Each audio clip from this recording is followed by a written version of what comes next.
இதுதான் மாவு.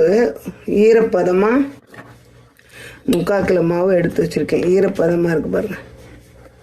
மாதிரி அவ்வளோதான். அது முழுகிற அளவுக்கு தண்ணி ஊற்றிருக்கேன், பார்த்துக்கோங்க.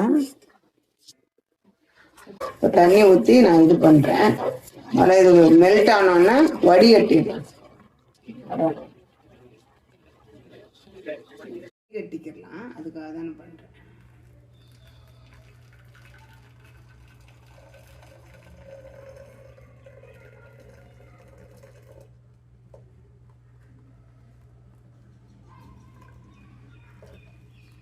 சட்டியில் வந்து மறுபடியும் அந்த பாவை ஊற்றிட்டு இப்போ நல்லா காய்ச்சணும். கம்பி பதம் வர மாதிரி காய்ச்சணும்.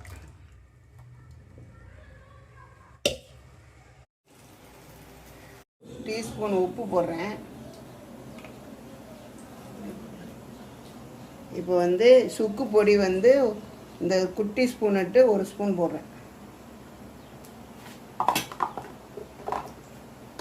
ஏலக்காய் பொடி 2 ஸ்பூன் போடுறேன். அதே கலந்துக்கிற வேண்டியதான். இப்போ நீ எடுத்து போடு, நான் குழ.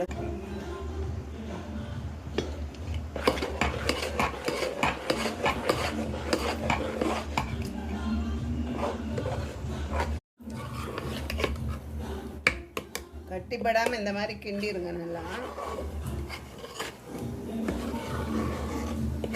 கொஞ்சோண்டு கடலை எண்ணெய் அப்படி மேலே ஊற்றிக்கங்க. அவ்வளோதான். 2 ஸ்பூன் ஊற்றிருக்கேன்.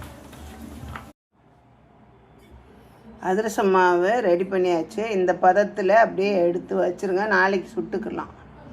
சூடாக ரெடி பண்ணி வச்சாச்சு. மூடி வைக்கிறேன். நாளைக்கு சுட்டுக்கலான்ட்டு கட்டி வைக்கிறேன் பாருங்கள். ஏடு மாதிரி கட்டி வைக்கிறேன். அதிரசம் மாவு ரெடி ஆயிடுச்சு. இந்த பதத்துக்கு பாருங்கள். மேலே எண்ணெய் போட்டேன், அப்படி கரெக்டாக இருக்குது. நாளைக்கு சுடலாம். சுட்டு காமிக்கிறேன்.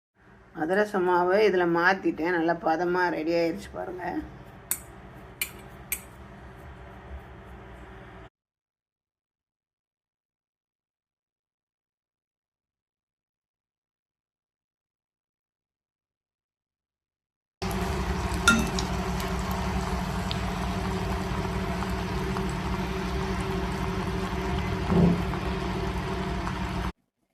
அதிரசம் ரெடி ஆயிடுச்சு. அதிரசம் பாருங்க, சூப்பரா ரெடி ஆயிடுச்சு. நானே செய்த அதிரசம். அதிரசம்